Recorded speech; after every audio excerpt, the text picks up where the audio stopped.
Hello everyone. आज हम BSc part second की यूनिट फिजिकल केमिस्ट्री की यूनिट 5 इलेक्ट्रोकेमिस्ट्री सेकेंड का लेक्चर 5 स्टार्ट करते हैं। आज का टॉपिक है नर्न्स्ट इक्वेशन यानी कि नर्न्स्ट समीकरण। नर्न्स्ट समीकरण जैसा कि इसका नाम बता रहा है, नर्न्स्ट नामक साइंटिस्ट ने नर्न्स्ट समीकरण दी। नर्न्स्ट समीकरण जो है वो विभिन्न थर्मोडायनेमिक क्वांटिटीज़ अर्थात उष्मागतिक जो क्वांटिटीज़ होती हैं उनको किसी भी सेल की ईएमएफ के द्वारा जोड़ा गया, और ईएमएफ को हम सेल का पोटेंशियल भी कहते हैं अर्थात विद्युत वाहक बल भी कहते हैं। ईएमएफ के द्वारा, तापक्रम के द्वारा तथा विभिन्न इलेक्ट्रोडों की प्रकृति के द्वारा, जो हमने इलेक्ट्रोड्स सेल में लिए हैं उन इलेक्ट्रोड्स की क्या नेचर है उसके द्वारा, तथा ये जो इलेक्ट्रोड्स अर्थात जो सेल हैं, सेल के जो इलेक्ट्रोड्स हैं जिस सॉल्यूशंस में डिप्ड हैं यानी जिस विलयन में ये डूबे हुए हैं उस विलयन की कंसंट्रेशन से रिलेटेड किया नर्न्स्ट ने सेल के ईएमएफ को अर्थात सेल के पोटेंशियल को। नर्न्स्ट ने सेल के पोटेंशियल को इन सभी क्वांटिटीज से रिलेटेड किया और रिलेट करके एक इक्वेशन दी जिसे कि नर्न्स्ट इक्वेशन कहते हैं। तो हम कहते हैं कि नर्न्स्ट ने एक समीकरण दी जिसको कि सेल की विद्युत वाहक बल, इलेक्ट्रोड्स की नेचर, टेम्परेचर और सॉल्यूशन में उपस्थित आयंस की एक्टिविटी यानी आयंस की सांद्रता, एक्टिविटी को क्या कहते हैं, आयंस की सांद्रता के साथ संबंध दिया। तो यह संबंध कुछ इस प्रकार है नर्न्स्ट समीकरण का। ये जो प्रभाव हैं किस किस के, सेल विभव पर ताप का प्रभाव, टेम्परेचर का प्रभाव तथा कंसंट्रेशन का जो प्रभाव है, उनको बताने वाली जो इक्वेशन है उसको हम नर्न्स्ट इक्वेशन कहते हैं। फॉर एग्जाम्पल एक जनरल हमारे पास इक्वेशन है, एक सामान्य अभिक्रिया है जिसमें ए रिएक्टेंट और बी रिएक्टेंट आपस में अभिक्रिया कर रहे हैं यानी पार्टिसिपेट कर रहे हैं, और भाग लेकर ए रिएक्टेंट के माना number of moles small A participate कर रहे हैं तथा बी रिएक्टेंट बी अभिकारक के माना small B number of moles participate कर रहे हैं। ये आपस में क्रिया करके यानी आपस में रिएक्ट कर रहे हैं और प्रोडक्ट्स सी एवं डी बना रहे हैं। माना सी प्रोडक्ट जो है वह सी प्रोडक्ट के नंबर ऑफ मोल्स कितने बन रहे हैं, स्मॉल सी बन रहे हैं, और डी प्रोडक्ट के माना नंबर ऑफ मोल्स बन रहे हैं डी, स्मॉल डी। तो इस प्रकार से ये जो सामान्य अभिक्रिया है, जनरल रिएक्शन है, इसमें हमने देखा कि ए और बी रिएक्टेंट आपस में रिएक्ट करके सी और डी प्रोडक्ट बना रहे हैं। ए रिएक्टेंट के number of moles small A हैं, बी रिएक्टेंट के number of moles small B हैं, तथा जो प्रोडक्ट बने उनके number of moles C product के number of moles small C हैं तथा डी प्रोडक्ट के number of moles small D हैं। तो इस प्रकार से जो ये रिएक्शन हुई उस रिएक्शन का कॉशिएंट यानी कि Q जो है, जिसे कि हम K के द्वारा भी प्रदर्शित करते हैं, जिसे कि हम K को कहते हैं इक्विलिब्रियम कांस्टेंट या Q को कहेंगे हम रिएक्शन कॉफिशिएंट। तो रिएक्शन कॉफिशिएंट को हम किस प्रकार से लिखते हैं, reaction coefficient for this reaction, इस रिएक्शन के लिए अभिक्रिया नियतांक या रिएक्शन कॉफिशिएंट क्या है कि हमें पता है रिएक्शन कॉफिशिएंट में हमेशा forward reaction divided by backward reaction यानी रिएक्टेंट ऑफ फॉरवर्ड रिएक्शन यानी अग्र अभिक्रिया में जो उत्पाद बने हैं वो उत्पाद यानी प्रोडक्ट्स जो होते हैं वो न्यूमरेटर में आते हैं, डिवाइडेड बाय रिएक्टेंट्स जो कि जो पश्च अभिक्रिया के जो रिएक्टेंट्स हैं वो प्रोडक्ट्स के रिएक्टेंट्स के रूप में नीचे की तरफ यानी डिनोमिनेटर में लिखे जाते हैं। ठीक है, तो हमने ये देखा कि जो ये जो प्रोडक्ट्स हैं सी, कंसंट्रेशन ऑफ सी की पावर सी यानी सी की पावर सी क्या मतलब सी के एक्टिव मास, सी का हम क्या कहते हैं, इसको सक्रिय सांद्रता यानी मूलों की इसके नंबर ऑफ मोल्स या इसकी एक्टिविटी या सक्रिय द्रव्यमान भी हम इसे कहते हैं। तो सी का सक्रिय द्रव्यमान और सी के नंबर ऑफ मोल्स जो होते हैं स्मॉल सी वो उसके एक्सपोनेंट्स यानी घात के रूप में लिख दिए जाते हैं, और डी का एक्टिव मास यानी डी की सांद्रता, डी का सक्रिय द्रव्यमान और इसके number of moles small D को हम घातांक के रूप में लिख देते हैं, डिवाइडेड बाय रिएक्टेंट ए का सक्रिय द्रव्यमान और इसके ऊपर इसकी घातांक हो गई A के number of moles small a एवं इनटू B का एक्टिव मास यानी B का सक्रिय द्रव्यमान और इसके नंबर ऑफ मोल्स हो गए B, तो इसको हमने घातांक के रूप में लिख दिया। तो इस प्रकार से हम कहते हैं कि किसी भी अभिक्रिया का रिएक्शन कॉशिएंट यानी रिएक्शन कॉफिशिएंट या कॉशिएंट जिसे हम कहते हैं, जिसे कि हम इक्विलिब्रियम कांस्टेंट भी कहते हैं, साम्य स्थिरांक भी कहते हैं। साम्य स्थिरांक क्या होगा? उत्पादों की सांद्रता, यानी कि उत्पादों की सांद्रता को यहाँ एक्टिविटी के रूप में भी बोला जाता है, सक्रियता के रूप में भी बोला जाता है। तो उत्पादों की एक्टिविटी यानी उत्पादों की सक्रियता डिवाइडेड बाय अभिकारकों यानी रिएक्टेंट्स की सक्रियता। तो concentration of products divided by concentration of reactants के रूप में हम रिएक्शन कॉफिशिएंट या इक्विलिब्रियम कांस्टेंट को हम लिखते हैं।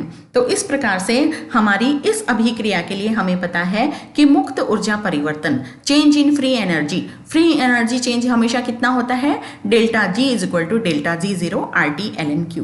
चेंज इन फ्री एनर्जी कितना होता है? किसी भी अभिक्रिया के लिए चेंज इन फ्री एनर्जी यानी फ्री एनर्जी चेंज जो होता है वो कितना होता है? Delta G is equal to delta G zero plus RT ln K या RT ln Q।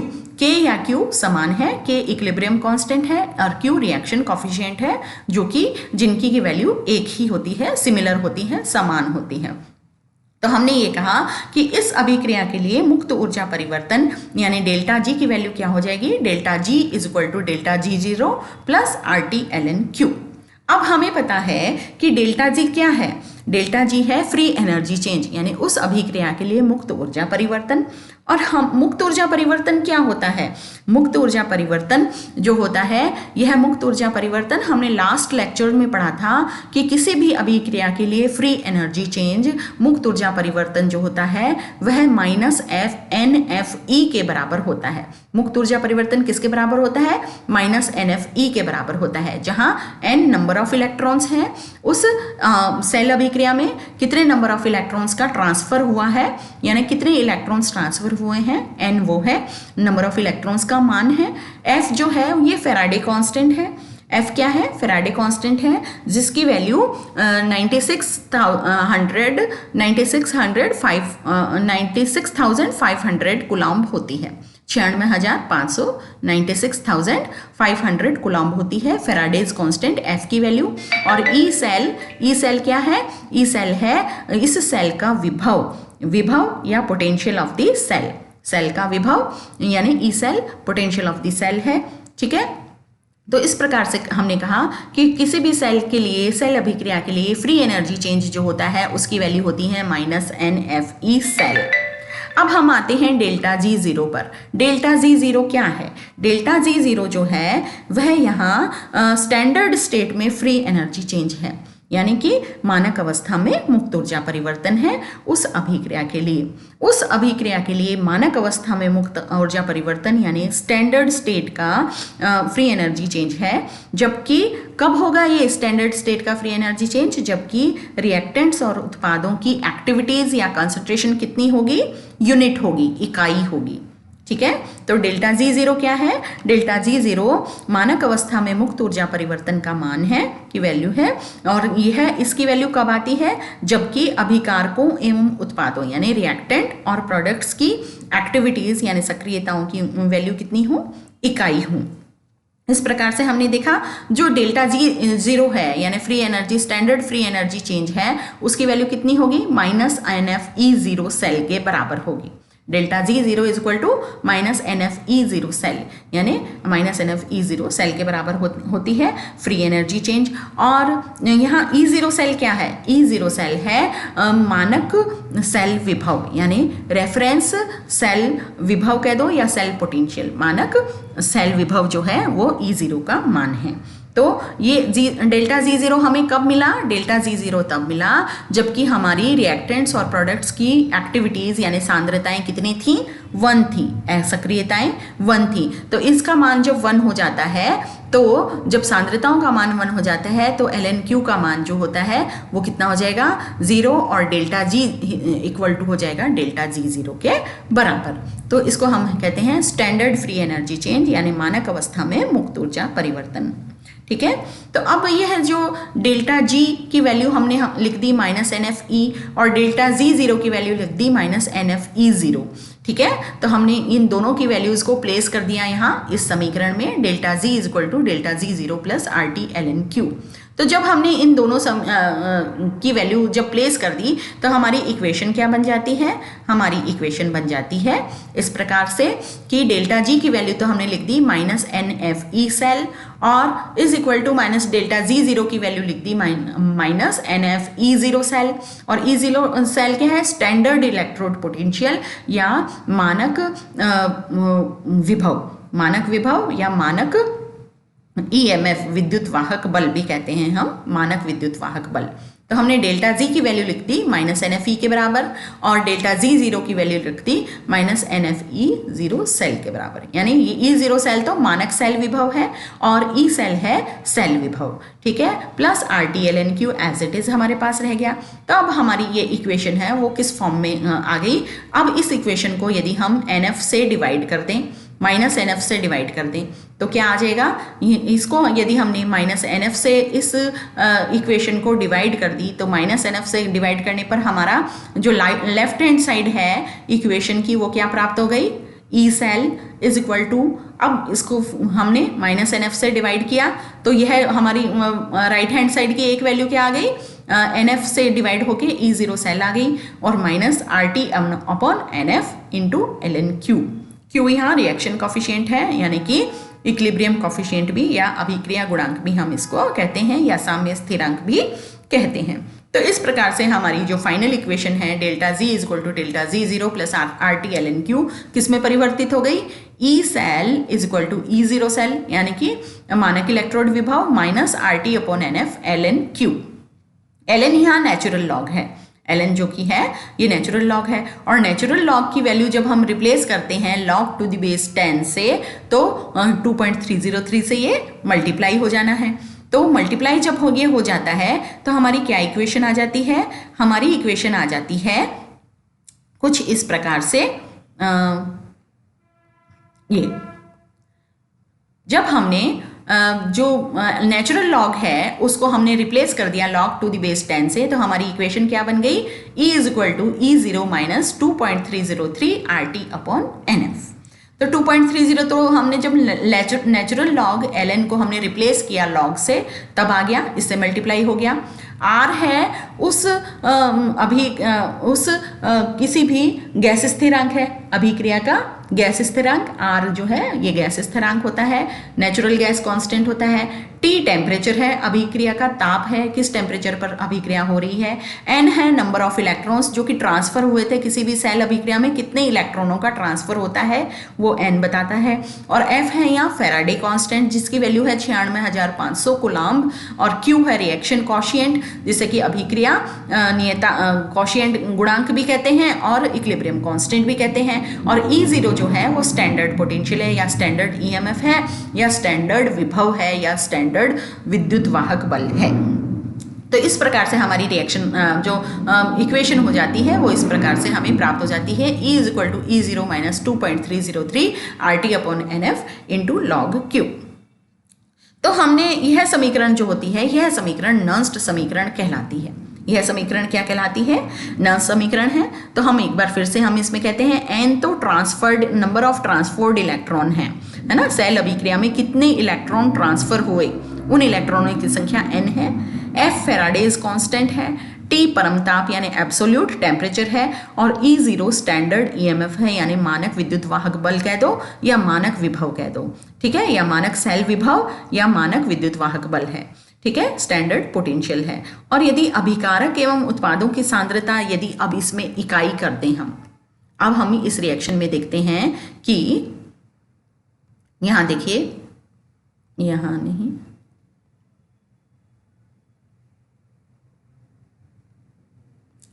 अब हमारी जो ये जो इक्वेशन हमने प्राप्त कर ली थी इसमें हम आगे चलते हैं। इस प्रकार से हमने ये इक्वेशन प्राप्त कर ली थी कि E is equal to E zero 2.303 R T upon N F log Q. और क्यू की वैल्यू क्या हो गई, क्यू की वैल्यू हो गई सी